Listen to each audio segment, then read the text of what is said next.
last, last third quarter. Okay lang ba, Chair, na gin-compile ko yung yan? Wait lang. Yung lahat? Yung sa gender issues, tsaka yung human rights. Sure, oo. Actually, ganun talaga dapat yung point. So, Thank you. that's totally fine. Okay, no problem. Okay, sige. So, for today, questions pa ba? Thank you for the question, Juliana. Do we have any other questions regarding your performance tasks for the previous weeks or for the current performance task? Wala naman, Chair, pero parang may sinasabi si Raybrick. Okay, Rave. Rave, kapag hindi, clear yung audio, kasi medyo naputol-putol ka sa amin, you can just chat it, Rave.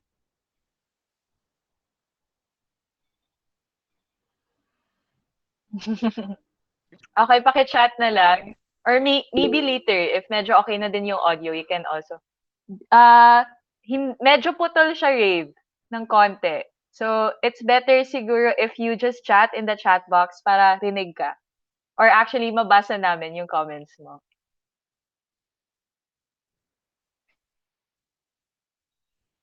Okay, sige, sige. Ayun. Sige, so for today, first we're just gonna do a quizzes game, and then later on we can proceed with the discussions. Just later in the discussions, just chat or just message or just unmute your mic if you have any questions. For now, yung ating code for the game is 886024. And I'm also gonna share the link with you guys, so you can also just click this link instead of just going to the site.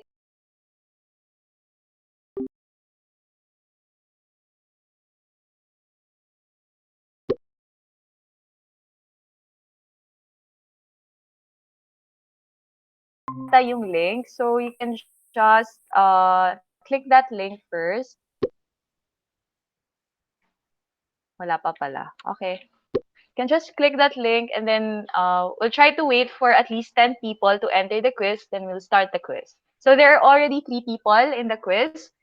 Ayan. I'm just gonna give a brief overview of what we discussed last Monday while we're waiting for the quiz. Or can somebody volunteer? Ano yung diniscuss natin last Monday? Education. Okay, thank you, Venetia. So Venetia said education. Specifically, we talked about how in the past, iba yung ating systems of education, right? So during the pre-colonial times, our education was more livelihood focused, and the types of the things that people were educated in were woodworking, ironworking, becoming a chief, becoming a babaylan, and the way or the method that these people would be educated was usually through apprenticeship, diba? So they become an assistant to a master, right? And then aside from that, the type of hierarchy that you belong to, yung social class mo, yun din yung ginagamit or yun din yung that is the education that you will expect to have, right? And then sa Spanish colonial period, we said that education was more focused on religion and the Christianization or the indoctrination of Christianity to Filipino people. Okay, so we have around 10 people already. For the ones who haven't joined yet, you can join the game while we start it. So it's fine to miss some of the questions here. Okay, sige. So I'm just gonna read for those who aren't able to join the quiz. Okay, first question. Which of the following was the religious order which first established the first school in the Philippines, in Cebu specifically?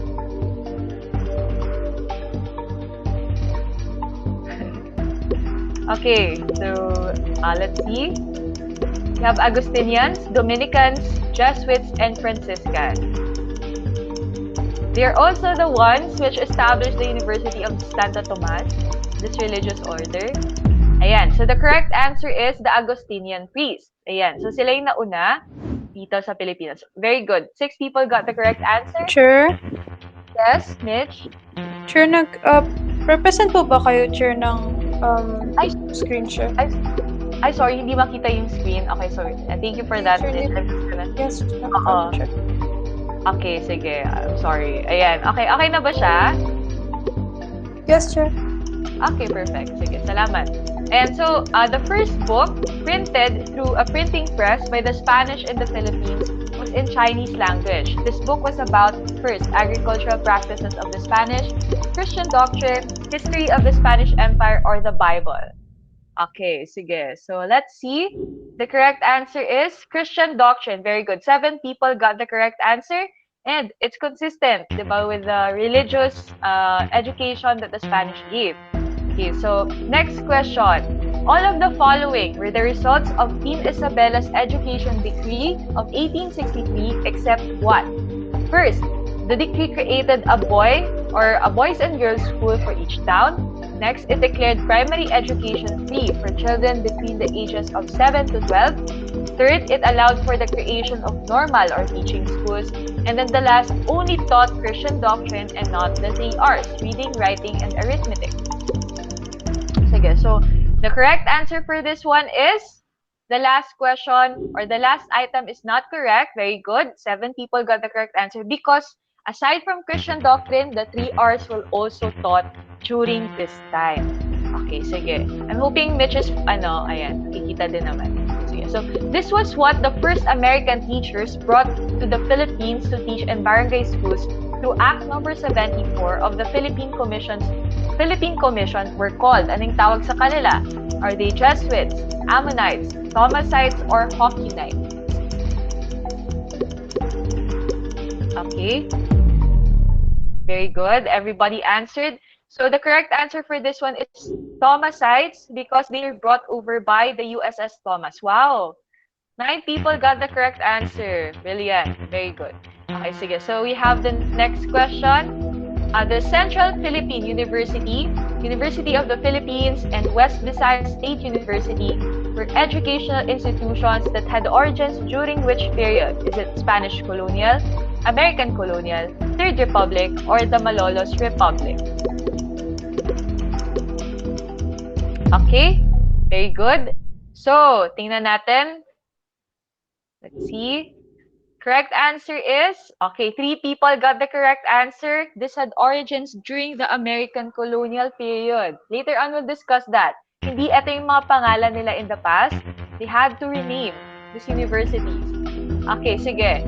So, during the American colonial period, enrollment, especially in the primary level, increased considerably.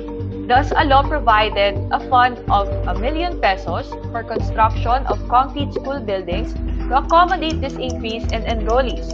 What was this law? And the buildings that this law created are still standing. Some of them were restored.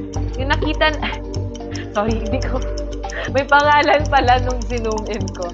Ayan, this is the Gabaldon Law. So if you see yung Kalibo Pilot is actually one of the buildings that were designed in the style of the Gabaldon. Nakita niyo yung ano nila, yung facade nila. Ayun, so these are American colonial period relics. Okay, next. In the American period, what was the name of the department or agency that managed national education called? Is it DepEd, DEX, Department of Instruction, or none of the above?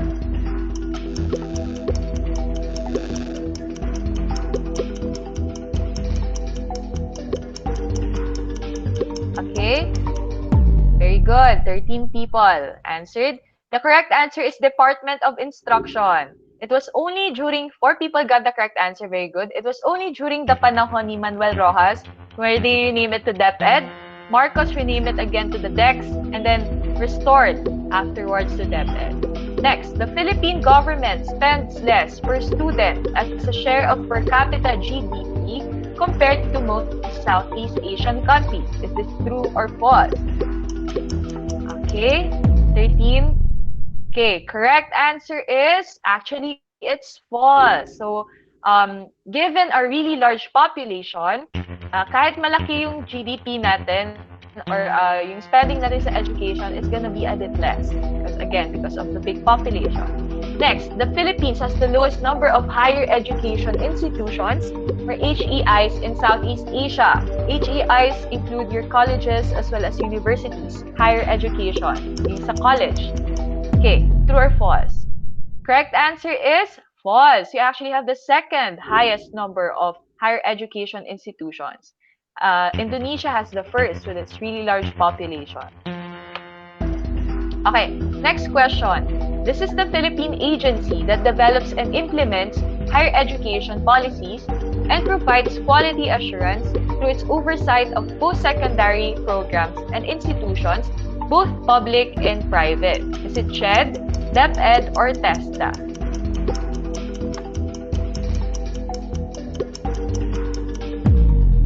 Okay, correct answer is CHED, Commission on Higher Education. Okay, 6 people got the answer. Yung DepEd natin is for K-12, elementary level papunta to your high school. But for college, the one that regulates it is CHED. Okay, next. Under the Basic Kindergarten Act and the K-12 Act, children are required at least 1 year of kindergarten before being allowed to enter elementary school. Is this true or false?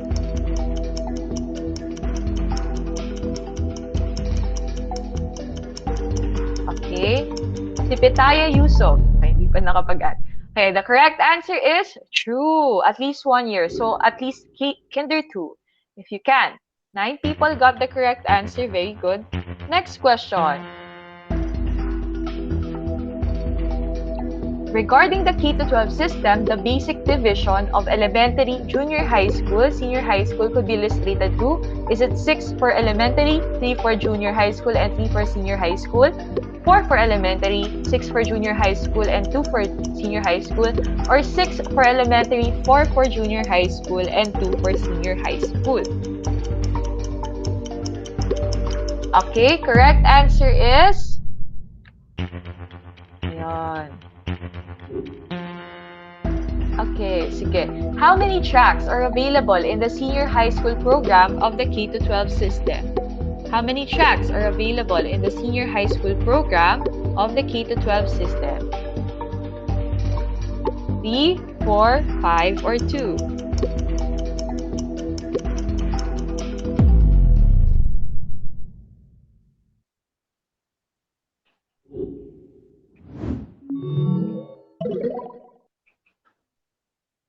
Okay, correct answer is...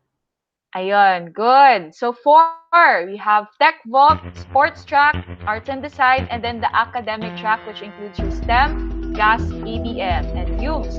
And may isa pa, I forgot the other one, GAS. Ayun. Okay, next. There was a time in the 2000s when the literacy rate of Filipino youth actually declined. Okay, good job, guys. You're so quick, so fast. So the correct answer is true. Ayun, statistically. During whose presidency were education at state universities and colleges made tuition free?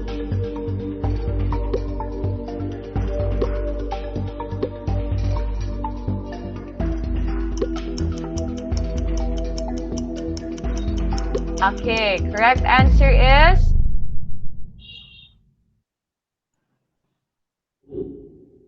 Ayun, correct answer is Hala, Chair, mali ang pagkabasa ko. Akala ko tuition fee.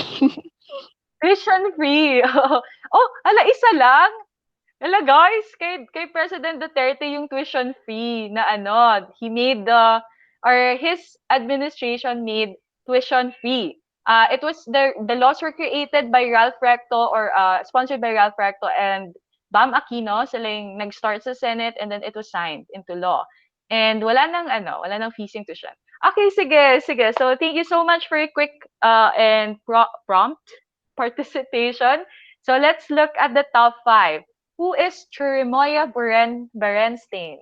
Who's Cherimoya Ako, Berenstein? Chair. Okay, that's Juliana. Congratulations, Juliana. Good job. How about Sumac? This is a bit weird. 73% yung score niya, but he's or she's in the top 4. This doesn't make sense. Okay, anyways. Sige, who's Sumac Slagar?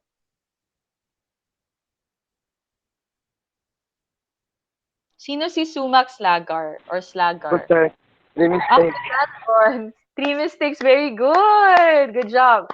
Okay, next one. Si Sapote Spade. Ako, Chair. Okay, si Hans. Good job, Hans. How about Pineapple Homes? Sino si Pineapple Homes? Si Rob, Chair. Okay, Rob. Okay, good job, Rob. And si Ginger Grinch, who's the first? Ako, Chair. Sino to? Si Eva. Okay, Eva got the first place. So for this week, we have the winner is Eva. For the rest, malapit na. Next week, you will have your chance as well. Ayun. So, good job, everyone. Okay, sige. So, we're gonna move on to our discussion from last time. And I saw that some of you already posted some of the answers of the activity 2.3. So, I'm just gonna ask for your ideas later on while we're having our class. Pero ano, let's just finish our discussion on the different periods that we haven't discussed yet, just for a while, mga 5 minutes lang. Wow. And after that, we're gonna proceed with the next topic. Where this PowerPoint is already posted on your group or your new CLE pala, so you can just check it out right, if hindi maintindihan. Okay, sige. So, dito tayo nag-stop last time sa Spanish colonial period. And we said that there was already a system in place for basic education, but it was not only until the American colonial period that it became more comprehensive. So from 1898 to 1946, it was the Americans that supervised the public education system in the Philippines. In 1898 or 1899, nagpadala yung US ng isang komisyon para mag-aral kung ano yung sistema at pamamalakad sa Pilipinas. They were trying to find out how good the healthcare systems are, how good the education is, and if they are gonna need to supplement or kailangan nilang pagandahin palalo para maging mas maganda yung sistema ng pamamalakad ng gobyerno ng Pilipinas. So yung pinaka-aim ng Americans during this time, supposedly, is to prepare the Philippines to be self-governing democracy. Diba? Yun yung kanilang primary na aim. So para sa kanila, kailangan ng isang public na education system, isang citizenship na marunong kung paano yung pamamalakad ng demokrasya, and kailangan marunong kung paano ipalago yung industriya at ekonomiya para maging self-determined yung isang bansa. So, nung pinadala yung Sherman Commission, the commission found out through research and reports that, okay, medyo kulang. Hindi pa rin masyadong spread out yung education or public education sa Pilipinas. So, kinailangan nilang magdala ulit ng mga teachers at magpagawa ng mga classrooms. At mas naging komprehensibo yung public education during this time. So, the first teachers, American teachers that were sent were the Thomasites. These are the people that came from Yale, from Stanford, mga teachers to, mga volunteers na pumunta dito sa Pilipinas. But the medium of instruction was obviously in English pa rin. Yeah, so nahihirapan yung mga Pilipino during this time. And later on, we will have a description of kung gaano kahirap mag-isip tsaka mag-communicate sa isang lengguwahe na hindi mo alam, 'di ba? Or inimpose lang sa iyo. Pero ayun, so nagpagawa sila ng isang through Act number 74 in 1901, they created the Department of Public Instruction. This is the government agency that regulates the standards of education for both private tsaka public schools dito sa bansa. Ayan, and tinatag din yung mga iba't ibang eskwelahan so that ma-supplement yung kinakailangan na edukasyon para hindi lang para sa elementarya, sa sekundarya, pero pati sa kolehiyo. So, for example, Philippine Normal School was established so that, kasi normal school, guys, ito yung eskwelahan na para sa pag-train ng mga teachers. Ayan, so normal schools yung tawag dyan. And later on, makikita natin ito, these are schools in line that were created during the American colonial period. So yung CPU natin, Central Philippine University, it actually started out as a vocational school, the Haro Industrial School, and it was a boarding school. Nag-start sila sa 30 na mga lalaki, and the 30 boys here were educated in the industrial arts. Pag woodworking, ironworking, agrikultura, basta yung vocation talaga, yung TLE nyo, yun yung kanilang mean na ginagawa. And these boys were expected to work for their board and lodging kasi nga fully funded sila. In-educate sila tapos meron silang board and lodging, may pagkain sila at libre. So kailangan nila mag-work, 'di ba? Ayun. So nag-start siya as a vocational school and then eventually naging CPU siya. Pero syempre medyo it has a long story kung paano naging CPU, but it started as Haro Industrial School. And hindi lang yung CPU na napundar na eskwelahan during the American colonial period. May iba ding protestante kasi yung CPU, it's a Protestant school, mga Baptist, 'di ba? It's another Christian, hindi siya Roman Catholic. These are other Christian missionaries that came into the Philippines and then started their own schools.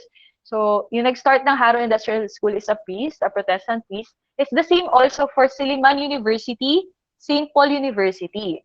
So, actually, hindi ibig sabihin na kapag American, secular na kaagad. A lot of them are actually religious schools. And you also have West. So, West Visayas State University started as a normal school. Ibig sabihin, it was meant, even at the first time, to train teachers. So, di ba ngayon, tanyag yung West, hindi lang sa kanilang medical school, pero pati sa kanilang teaching, 'di ba? Kasi yung mga teachers na magagaling daw galing sa West. It really started as this, a normal school wherein because of the high demand for teachers, because tumaas yung enrollment, maraming pinundar ng mga eskwelahan, kailangan din magkaroon ng mga teachers. So they were trained in the Iloilo Normal School. Okay, so eto yung ating let's look at some of the barriers kung bakit ang hirap dati na or hanggang ngayon mag-communicate at magkaroon ng isang curriculum kagaya ng sa American colonial period. So this was an excerpt in 1925. 1925 pa ginawa yung document na to. I'm just gonna read a bit about this. Sabi niya, an American observer visiting a classroom, even in the high school, is impressed by the enormous difficulties under which the work of education is carried on. Every recitation is labored, and the flow of thought between pupil and teacher and between pupil and pupil suffers constant interruption. Bakit daw? Although the Filipino seems to possess natural language gifts, there is no fluency of expression in the classroom. Only when one witnesses teachers and children the struggling to communicate, to think, and to acquire knowledge in a foreign language, can one fully realize the significance of language in education and to human affairs. So this is an example of how language and using a language that is foreign to you as a medium of instruction could actually restrict, 'di ba, yung communication mo tsaka yung natural abilities mo. 'Di ba? So it's a bit surprising na makikita natin, 'di ba, very low yung scores ng mga Philippines sa reading comprehension. It's probably because a bit of it because is because we had to adapt to a second language that is not our own. And it's not a language that we naturally use in the households, pero we use it specifically for the classroom and for the workplace, di ba?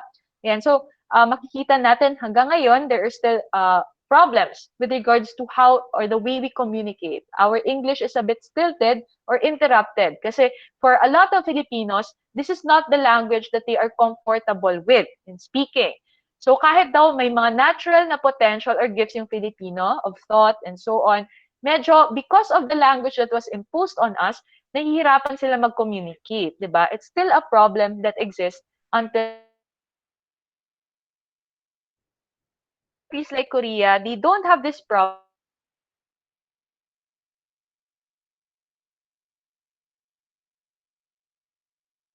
And sa hindi ibig sabihin kasi sa Pilipinas na Filipino na yung gagamitin. Kung ano yung lengguwahe kung saan pwedeng gamitin ng tao in a much more natural way and at the same time has the necessary infrastructure kasi guys yung lengguwahe may infrastructure din yan. Paano ka makakapagturo ng science or math if you do not have the necessary terms or concepts explained in that language? So, for example, the idea of force, velocity, motion, the formulas, how are you able to teach that in Filipino? That's something that is to be considered. Yung Korean, Japanese, may mga ganun na silang ideas in Japanese and But, Korean. Yes. wait. Tinry ba nilang translate ba, sir? Pwede. Ayun nga. Pwede nilang gumawa ng ibang words na pang-substitute sa mga English na terms na wala sa Filipino ba? Yes, okay, Para correct. komportable ang Filipino sa sa school. Oo, that's correct, Saki. And yun nga, pero yung problema is normalizing the language. Meron actually tayong mga concepts niyan. Hindi lang alam ng karamihan, di ba? So we have concepts of gravity. It's just that these are Ah, not okay. normalized. And yung sa Japanese, kasi may infrastructure na sila. Ginagamit sa textbook nila, yung kanilang specific na language. At saka, this has been used throughout the years. At tapos, yung barrier pa sa Pilipinas, which language do we use? Tagalog. Kasi it's not natural to a lot of Filipinos. We have Cebuanos that would insist on using Cebuano. We have people from Bicol who would insist on using Bicolano language, and so on. 'Di ba? It's a bit harder. I mean, our strengths as a country is that we have a variety of languages. And yung language kasi guys, it also preserves culture. 'Di ba? Distinct yung kultura natin. But at the same time, because we have different languages, it also is a barrier with regards to expression. Lalo na kapag gusto nating united na expression, 'di ba? So we have those kinds of problems as well. So it's a bit harder for us. Kaya nga even in the Spanish colonial period, the priests had a hard time kasi when they're trying to translate, they have to translate not only in Tagalog or in Cebuano or Hiligaynon, they have to translate in a variety of languages. Okay? Ayun, so it's a bit harder. Okay. Thank you so much for that question and that suggestion, Blackie. That's really good. And so we have mm-mm. We continue on to the Japanese period. As you can see sa dates natin, the Japanese only came here in the Philippines for 3 years. And of that 3 years, the efforts of the Japanese were not focused on education or building infrastructure, but it's mostly war. Kasi we were on a period of civil war. Actually, hindi civil war. It was a world war. Specifically between the Japanese, the US, and so on, diba? So we have obviously hindi sila makakapundar ng systematic, 'di ba, na pag-introduce ng kanilang education system, and the effects of the education system that they put up were negligible. Hindi masyadong nag-stick. Pero these are the goals, pwede niyong basahin. Pero the idea here is that they actually put a lot of value in education. The second command or the second order that the military or the Japanese military issued was to create the Commission of Education, Health, and Public Welfare. So the first order was to put the Philippines under the state of the Japanese, right? And the second order was to create the Commission of Education. That's how important education is for them. But this is the ito yung kanilang mga goals to enrich Filipino culture, at the same time to restrict Philippines from depending on the West, right? And to develop their own, and also for the Filipinos to learn and adopt Nipongo and to stop using the English language. So they want a more nationalistic type of education, okay, for the Filipinos. And syempre, with the cooperation of Japan. We also have the Commonwealth period. So as you can see sa flag sa taas, the Commonwealth period is the period wherein the Philippines had its government na national government with Manuel Quezon and then the rest of the Filipinos. But at the same time, we were actually ruled over by the US still. So it's a parang double rule. Kasi supposedly may deal tayo with the US na after 1945, right? Bibigyan na sila or bibigyan na tayo nila ng independence. But during this time from 1935 to 1945, we are gonna be under US rule and they're gonna instruct us how to build and to sustain the democracy or democracy. And after that, pwede na tayong mag-self-rule. Okay, so ayun, in the 1935 Constitution, it's the same lang naman. So the ideas of education was to develop moral character, personal discipline, civic consciousness, vocational efficiency, and to teach the duties of citizenship.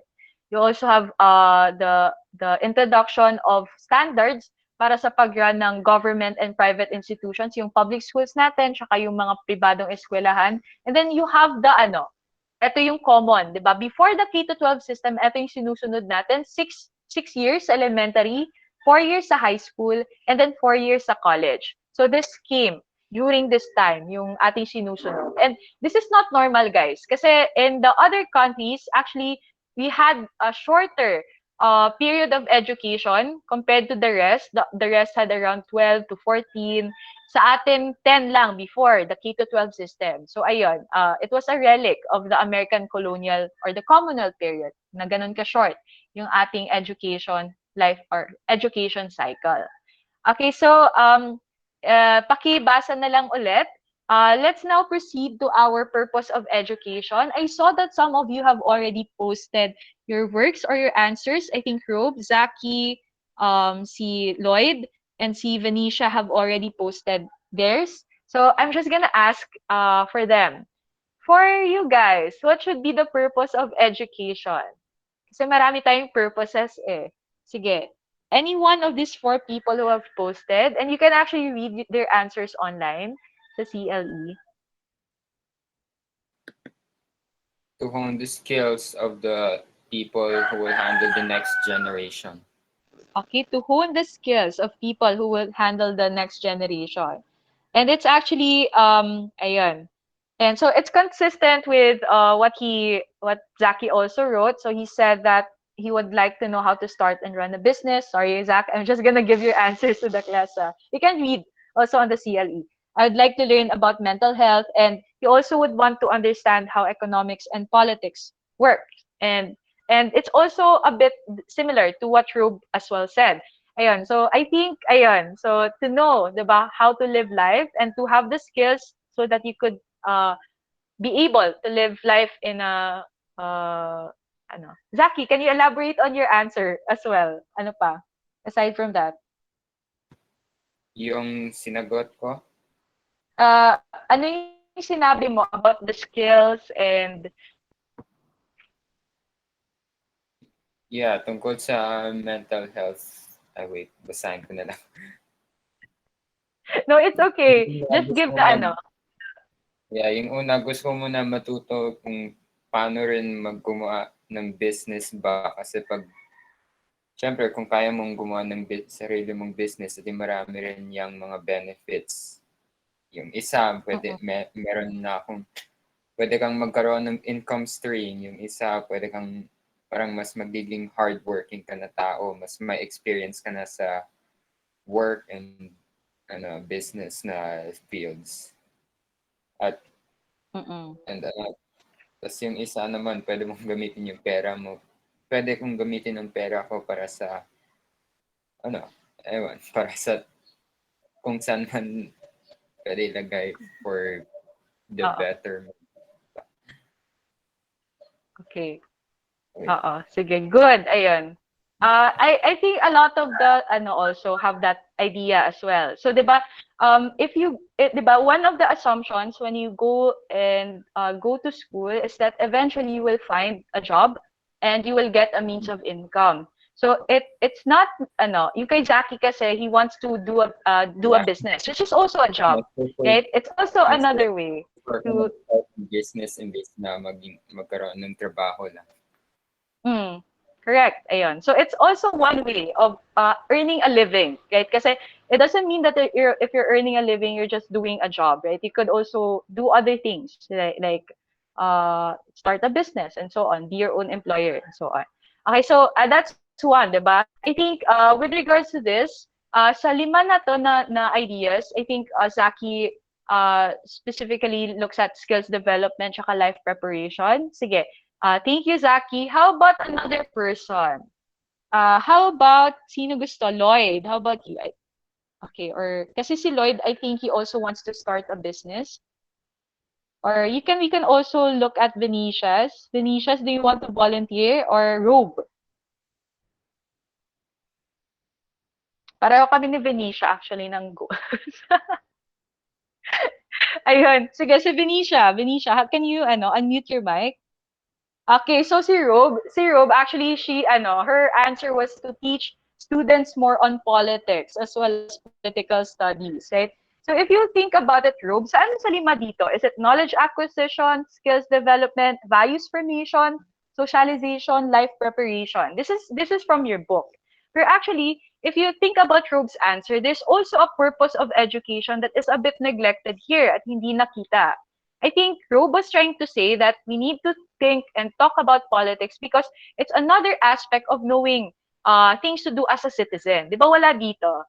Yung idea of citizenship in a democratic society. So that's another purpose of education, lalo na if you're in a democratic country. You have to know the leaders as well as the situation of the society that you're living in so that you could be an informed citizen. Right? So pwede siguro ilagay sa values formation, pero hindi naman kasi ibig sabihin na kapag may values ka, ayun, in a democracy ka. So I think it's more of citizenship training. I'm just gonna read, ayan siya. Gusto, si Rob, I think gusto niya lang talaga mag-chismis ng mga politics. I think ganun din ako kung minsan. Pero no, it's very useful as well because again, the quality of the citizens dictate the quality of a democracy. The more informed you are as a citizen, the more concerned you are, then the more expectations you demand of your government. That's just the thing about democracies, 'di ba? Kung ano yung quality ng citizens, ganun din yung maging quality ng democracy mo. That's it. Okay, and gusto din niyang mag-bake. Okay, si Venetia. How about Venetia?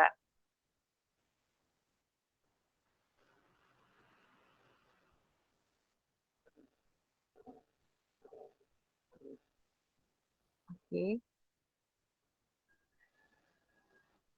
Sige, I'm just gonna read what she said.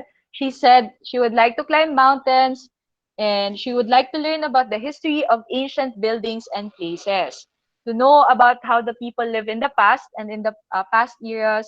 And then she also wants to learn how to be responsible and how to regulate the fear of darkness. Ayun. So, I think it has more to do with knowledge acquisition, right? And siguro, life preparation din, right? And ayun, kasi and I think I sympathize with Venetia kasi one of the reasons why I want to go to school, I want to learn is because I just want to learn about fun things sometimes, yung things that are fun to me as well. Ayun. So iba-iba yung purposes natin sa education. Thank you so much for your answers, guys.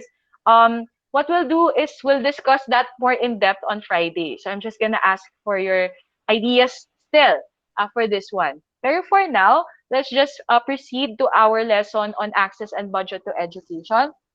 So if you can see, the access and budget for education of the Philippines is always the biggest every year.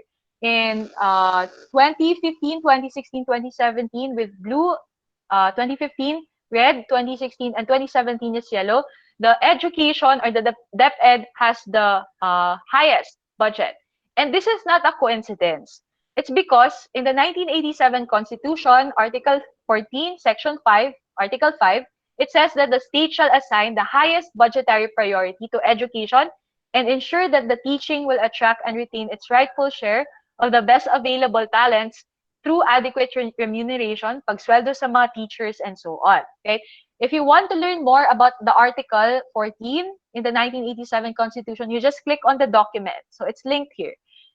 With regards to 2020, the Act or the General Appropriations Act or law, this is the act which determines the budget of the government allotted to the different departments every year. So the DepEd has 654.77 billion and nagtaas siya compared to the last. For 2021, tumaas pa siya lalo at 708 billion pesos. So every year tumataas talaga yung budget ng DepEd. And may time doon na mas konti yung budget ng DepEd kaysa sa DPWH kapag DepEd lang tinitingnan. Pero with regards to education, kasi guys, hindi lang DepEd yung in charge sa education. We also have the CHED as well as the TESDA. Kapag pagsasama-samahin yon, yung CHED, TESDA, and DepEd, then the education budget is always the highest every year. And just remember that we already have free education, free tuition pala, in the higher levels, in the state universities and colleges. Okay, so free na yung tuition nila. Yung gobyerno ba, Yes? sir, yung gobyerno yung nagbibigay ng budget na yan? Yes, oo. Later on, titingnan natin yung proseso. So the government does the budget. The process is, ito yung process natin, the Department of Budget and Management proposes a budget. This is what we call the people's budget, guys. Ito siya, for 2021, ito yung people's budget natin na pinapasa ng Department of Budget and Management. Ayan, pinapasa nila to sa Kongreso. And then yung Kongreso, the senators natin, and then yung House of Representatives natin, the congressman, they decide kung tataasan nila or bababaan nila yung budget given the recommendations of the Department of Budget and Management. So you can scan through this document if you want. It looks at the budget or the proposed budget allotted per sector. So for example, dito sa education na sector, makikita natin na yung, wait lang, nawala na yung education. Anyways, yung education sector natin, yung priorities ng ating budget is, wait lang, nawala. Sige. Pero sasabihin ko lang sa inyo, yung priorities ng budget ngayon ng DepEd is yung bridging or yung continuing learning delivery program. So yung pagpiplit ng mga modules para sa mga public schools natin, tapos yung DepEd na computerization program. And then yung assistance na binibigay sa mga junior high school tsaka sa senior high school, lalo na sa mga private schools. And then yung kanilang managing operations and expenses na binibigay sa mga DepEd schools. Pakita ko lang sa inyo. Pero you can just you can just look at this. Ito yung kanilang these are the budget that they want. Ayan. So makikita natin, for example, this one, the detail, the amount that should be given per program. So, for example, for the COVID-19 network, makikita natin kung ilan yung binibigay para sa PhilHealth, para sa mga indigents, para sa purchase of personal equipment, and so on. Nakalagay yan sa budget natin. Ayan. Pero, yung proposed na budget sa education is 753.3 billion. That's around 16.7% of the national budget. Tapos 276 para sa pre-primary and primary education. So from grade 6 to kinder 1 and kinder 2, yung pinakamalaki. Kasi siya may pinakamalaking populasyon, di ba? And then 228.6 billion sa secondary and 99.3 billion pinakamaliit sa tertiary education. Okay, pero yung actual na budget natin for 2021 is around 708.2. So yung proposed ng DBM is 753, paglabas sa Senato at sa Kongreso, 708.2. So the congressmen and the senators negotiated down. Bumaba ng konti yung, actually hindi konti, kasi 50 billion yan, yung budget. So ayun. Pero makikita na, if you want to know more about how the DepEd allocates the budget, you can click on this document. This is a document that details all the things that they spent on for 2020. So, yung mga nila, kung saan nila nilagay sa computers, sa mga classrooms, so on, sa document na ito. Wala pa silang itemization for 2021 kasi nga hindi pa naka-procure yung mga gamit and so on.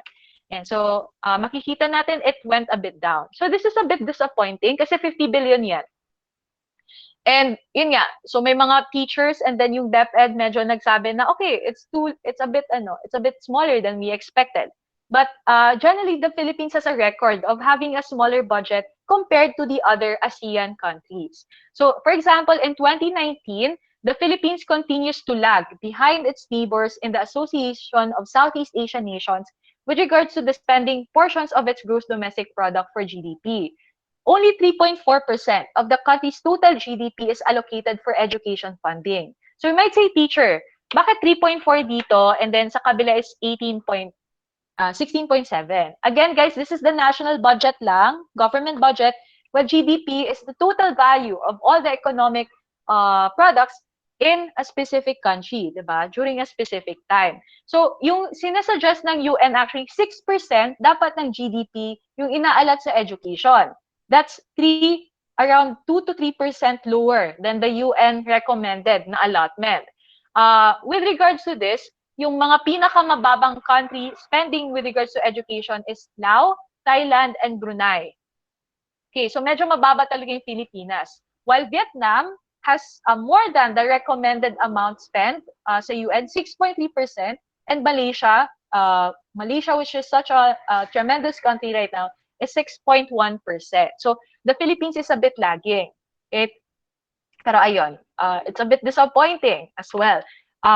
Makikita natin na generally medyo mas mababa talaga yung spending throughout the years ng Pilipinas. So from 1995, we are the red one, to 2013, mas mababa talaga kaysa sa ibang bansa. Singapore with its population of around 10 million people, which is around 1/11 of the Philippines, has a higher spending of GDP compared to us. So even though sabihin natin Singapore is really rich and they can afford it, 'di ba, it's a bit sad. Kasi nga mas mababa pa yung sinispend natin kahit mas marami tayong estudyante by 11 times compared to Singapore. So that's a bit surprising in a sense. Ayan, and importante yung education kasi nakikita natin it also has economic costs as well. So it's a bit harder, for example, for students who dropped out of school to find jobs. It takes them up to 3 years to find their first job. For a graduate or college graduate, it takes about 12 months or 1 year. Yan. And you also have statistics here. Excuse Yes, me, ano? So, ibig sabihin ba to Yes, na binubulsa ng DepEd yung pera na binibigay sa kanila? Yun ba yung ibig sabihin kung hindi sila No. masyadong nagbabayad para sa education? No, hindi naman. It's more of the process of kasi transparent naman yung process. Nag-uusap yung Kongreso tapos sila yung nagde-decide kung ilan yung budget na ilalagay per department. So, yung problema lang sa atin, for example, this one, is with regards to education, medyo mas malaki yung binibigay na budget sa DPWH, yung sa Build program, tsaka sa Department of National Defense, diba? Yung sa mga military forces. So, some people would say na, is it really better to prioritize public infrastructure spending compared to education? Ganon? Or is it better to prioritize military spending compared to education? Mm-mm. Okay, sure. Pero hindi, about binubulsa, hindi natin alam. Probably some, I don't know. Pero with regards to the budgeting, it's transparent naman. It's just pwedeng makriticize doon yung kung paano sila mag-allot, kung ano yung priorities nila. But I think hindi naman masyadong yung process. Sige, sure. Thank you ulit. Okay, it's fine. Thank you so much for your question, Zach. Sige, we'll end here. Goodbye, everyone, and hope you have a good day. I will discuss the rest on Friday as well. Bye-bye, guys. Thank you, Chair. Bye. Bye. Salamat. Bye-bye. Thanks.